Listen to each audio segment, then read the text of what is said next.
Well, if there's one thing that unites all football fans, it's the feeling that their team has been the one that's been hard done by. Sam, you've had the unenviable task of putting together a luck index to try and quantify how lucky or unlucky teams have been so far this season. Can you just explain the areas that you looked at, what you were kind of looking to put into this piece, and what you came up with?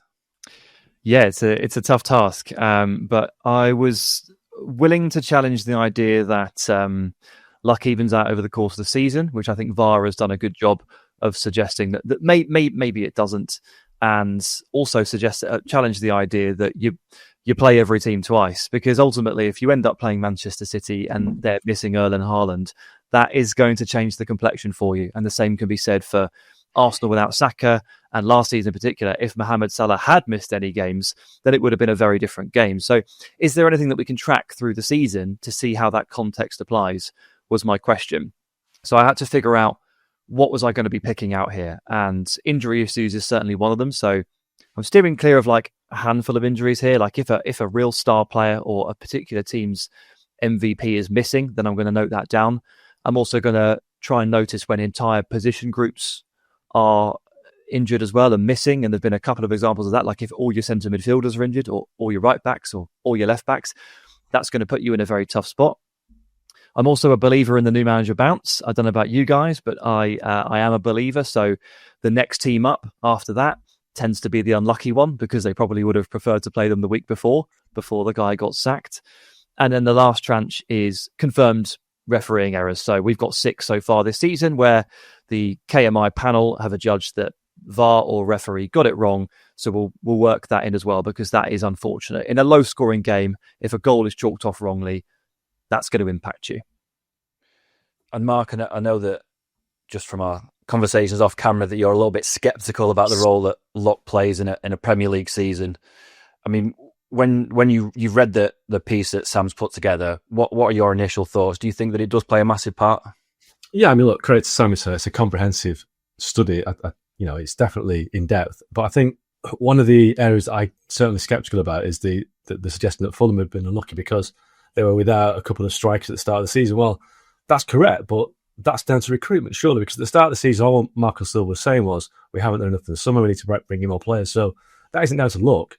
That's down to Fulham, basically planning terribly badly. I mean, you make your own luck, as they say. So if that's the case, then Fulham's luck has been made by themselves by not adding to their attacking, outlet as they should have. So is it bad luck on Fulham's part? No, it's bad preparation. Sam, you mentioned the 3 areas that you looked at. Is there anything particular that you pulled out of those 3 areas? The injuries, the VAR, inconsistencies, where you can. I know you can't definitively say this team has been unlucky, but going through your kind of study and thought, yeah, this team has been on the kind of the rough end of things a little bit. Yeah, there's definitely a few examples, but just quickly to Mark as well. I appreciate your point, and if you choose to go with 2 strikers and both your strikers get injured, then to a point that's on you. But realistically speaking, with the budget that Fulham have, can they actually carry 3 or 4 strikers? Like, do they actually have the finances to roll with that squad? Can they pay the wages for 3 strikers? So that is part of it too. Like, Fulham really realistically can't afford to have a 3rd striker that's really like Premier League quality. So that was part of my thinking. If it's Man City or it's Liverpool, then you should have 3 viable strikers. But further down the table, things get harder to carry those players in those positions. Would you at least agree with that?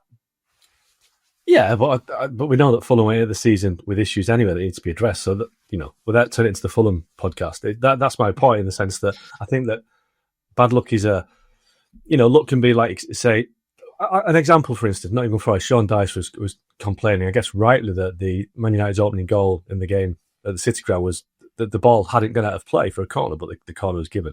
That's bad luck. I mean, you can't kind of prepare for that. But if you're Fulham, you can prepare for a lack of options. You can have cover. So, there's different. Luck is different, isn't it? It's not just luck about injuries. It's also about, like you said, different decisions. But I just think it does even itself out.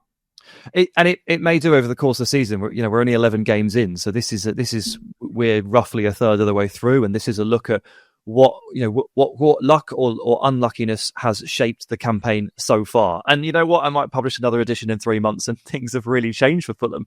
They might have done it amazingly well in terms of getting the rub of the green. But Rob, to your question in terms of what I've pulled out of it, a couple of interesting things. First of all, Liverpool, unanimously we agreed, I think, that with the winning run to start the season didn't quite tally up with the performances. Maybe a bit fortunate to be getting the results. Maybe the performances weren't there. And when you go back through, when you look at maybe the injury issues that their opponents at the time were struggling with, it starts to make a tiny bit more sense. So Bournemouth basically kicked off the campaign without any fit central midfielders. I'm not going to say that because they didn't have a fully functioning defensive line that they were unlucky. I'll totally agree with you on that front, Mark, in that they made their decisions over the summer. They didn't have to sell the players that they did, or in some parts they did. So that was on them. But the midfield issue was big, and you can't play Liverpool without a midfield. They played Arsenal a couple of weeks later in, a pretty big game at Anfield. Saka out, Odegaard out, Saliba limped off after 5 minutes. If you're Liverpool there and you've got the big game at Anfield against Arsenal and those three players are out for 85 plus minutes, you're laughing, really, aren't you? That is a stroke of fortune, because that game should be much harder than it was. So a little bit of context applied there.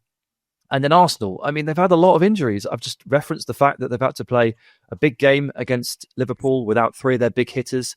Two of those were absent for the game against Manchester City a couple of weeks later. They went to Sunderland and they didn't have any fit strikers. Don't shout at me, Mark. And Mikel Merino had to play up front. They've done really well to negotiate some really difficult stretches here. And I think it just highlights how well they've done over the course of the first 11 games for them to still be sat at the top of the table. But you made the point in the Liverpool section that they played Chelsea without Cole Palmer but lost. So this is my point. It's not always a case of the opposition players, best players not playing, so you've got more luck. And I was at the game at Anfield that you referenced, the Liverpool-Arsenal game. And Arsenal were actually unlucky in the sense they were beaten. It was one sensational free kick by Dominic Szoboszlai. So how much did Arsenal's injuries lead towards Liverpool in the game? Or was it just a case of a moment of brilliance by Szoboszlai which turned the draw into a win? Well, I mean, how much did Arsenal's injuries mean that they weren't able to attack with the same kind of gusto? Or how much did it throw them off? Arteta's kind of innate caution stopped them attacking. There's all sorts of different arguments to it. Listen, I feel like I've been a bit unfair to you. I'm not. I'm just kind of being devil's advocate in this. But there are certain elements that you can explain away on the other side. So to say that Arsenal have been unlucky and they're flying high at the top of the league, and Liverpool have been lucky and they're struggling a bit. That's why it doesn't. If it was the other way around, I get it. But I think at the minute, he's just looking at Arsenal thinking they just be very good. Well, no, that's looking at it from the results backwards, but I'm looking at it from the performances and the context forwards. So the result ultimately doesn't matter there. Like, Liverpool was still quite fortunate to come across Chelsea without Cole Palmer. Every team that has played Chelsea this season and has come across them without Cole Palmer. And in Forest's case, no Enzo Fernandez and only 45 minutes of Moises Caicedo because of some delayed travel back from South America. These are the situations that I'm trying to point to and saying, well, actually, this is where you want to catch them. This is the right time to catch them. If you've got a chance, if you're a bottom half team and you play Chelsea and they're missing a midfield, this is your moment. Now, Forest lost 3-0 in that game, so the result ultimately doesn't matter. What I'm trying to point to is some context behind some of the results and to try and see who's overcoming these kind of issues. I will agree with you that this is no ironclad argument. I am trying to find my way through and trying to apply context, but it's unapologetically unscientific here, Mark. We can both agree with that. Yeah, I'll give you that. Can I ask you, there's a part of the piece is about the new manager bounce. There was a situation early in the season when Man United, they were about to play Forest. Obviously, Postecoglou was there, and then he was replaced by Sean Dyche. Now, Ruben Amorim was beaten, 3 times by Postecoglou last season. He doesn't play Postecoglou, obviously, by the time he comes in, it's Dyche. Does that kind of thing play a part in a season? Do you buy into that? I mean, I know Sam just said there that he kind of agrees with the new manager bounce premise. Do you think it plays a part in these kind of games? Look, I mean, I think Forest was so bad under Ange that I think Amorim would have preferred to play Forest under Ange because, to Sam's point, I think there probably was a bounce for Sean Dyche. I think that, they couldn't have got any worse. So I think Ange going and Dyche coming in was actually helpful to Forest and difficult for Man United. But, that's the swings and roundabouts of a season, isn't it? I guess, it's hard to say. I mean, United have struggled against Forest in the past under Nuno. They've struggled against Ange. Who knows? But I think, having Sean Dyche in the dugout rather than Ange Postecoglou. I've written a dentist today, people. You can probably tell that I've got a number. Ange Postecoglou made it a little bit more difficult for Man United that day. There was something interesting actually early in the season where, admittedly, look, I am a believer in the new manager bounce, but Nottingham Forest changed their manager from Nuno to Postecoglou and then played Arsenal. And I think Arsenal came out the right side of that new manager bounce. I don't think I've ever said that in my life, but that was a almost unique situation of making a team demonstrably worse by changing the manager. I guess just on that, no one was particularly happy about it. Depends on the managers, because you're right. Nobody really wanted Ange at Nottingham Forest apart from the owner. You can make the same case for Graham Potter at West Ham last season. There wasn't really a bounce at West Ham; it was more of a flatline, wasn't it? Ruben Amorim had a very brief, bounce at Man United. It was the dead cat bounce, as they might say in politics. But I suppose it depends on the manager, doesn't it? But if you've got a manager that's got I suppose Graham Potter had proven Premier League credentials, but it just never felt a fit at West Ham, and there wasn't a bounce.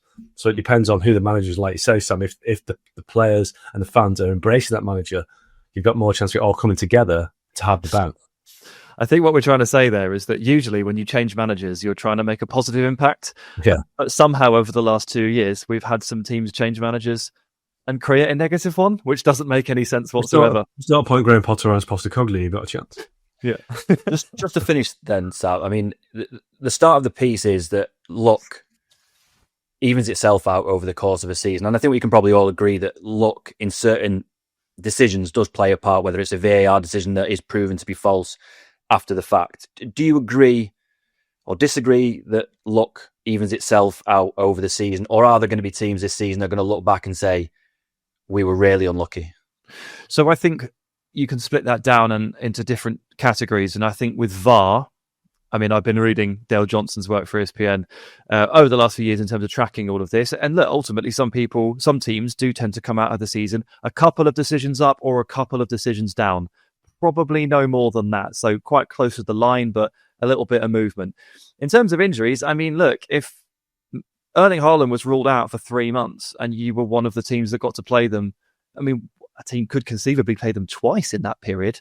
You've got a much better chance of picking up points off Manchester City if he is out for that period. So it sort of depends. And I'm quite interested to see where the piece goes. I'll learn from the first edition and I will probably come up with a slightly better or tweaked version for the second instalment after 2/3 of the season. And then we'll have a look after the end of the campaign as well. And we'll track it. We'll see what happens. And we'll see if it really does even itself out over the course of the season that we look at it.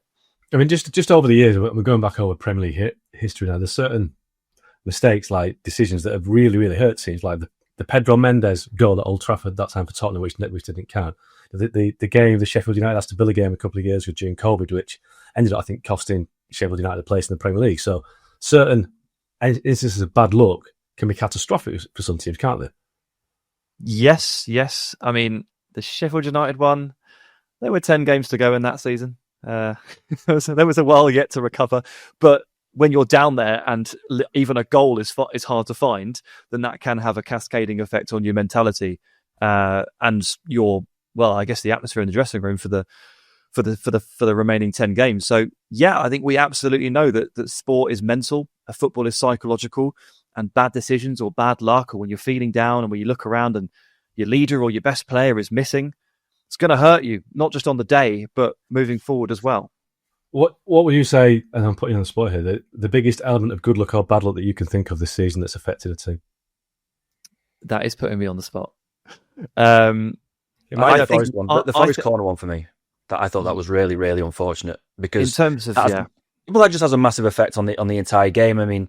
United score from the corner. It's difficult with decisions, isn't it? Because often there's another passage of play and you don't know how things are going to work out. That was a corner that probably shouldn't have been given. The ball comes in the box and Casemiro scores. Now, immediately, lots of fans will say, well, but they should have defended the corner better. And that is true, but the corner shouldn't have been given in the first place. And, these kind of decisions do have an effect on seasons. Is it going to be the difference between Forest staying up and going down? Probably not. But you can understand how it hurt them in that moment. I'll tell you which one I'd go for, and it could have big implications for both sides. And it was the first game of the season. It was the Arsenal goal against Man United when it looked like a foul on Bayern Day. It was given. I think Arsenal scored it, so United momentum was really checked at the start of the season. They had a terrible 3-4 weeks, lost at Grimsby in the Carabao Cup. Arsenal have just got on from strength to strength now. So that could have been the most significant piece of luck. And people argue that it was the right decision, it was the wrong decision, but for me it was a foul. So Arsenal got lucky, United got unlucky. And like I said, the ripple effect of that has affected those two teams and also the teams around them, because obviously Man City, Liverpool will say that Arsenal were given an unfair advantage, unfair luck by getting the decision that goes their way. So I didn't factor that into this piece because it was given on the field and then the KMI panel did not disagree with it. And it's effectively not for me. In what is admittedly a very subjective piece, I've tried to take as much subjectivity out of it as I possibly can. And the way to do that with the decisions was to stick to what the panel thought of the VAR decision. So I didn't put that in. But one that was disagreed with vehemently, and my answer to this question, Rob, is Josh King's opener against Chelsea at Stamford Bridge. Now, that puts Fulham 1-0 up. It is wrongly disallowed, and Fulham go on to lose 2-0. Look, it's a low-scoring sport, and if you wipe a perfectly good goal off the table after about 30, 35 minutes, away from home in a local rivalry match, it's pretty damaging stuff. And so that's probably my answer. So is that more unlucky to Fulham or having no strikers? Definitely that one. Definitely Josh King is the most unlucky one. Although I will say when they played the game against Arsenal and Joachim Andersen limped off in the second half and their entire first choice back four was injured at that point. That's tough too. We're going to take a short break now. When we come back, we're going to be talking about the UEFA playoffs and the prospects of qualifying for next year's World Cup.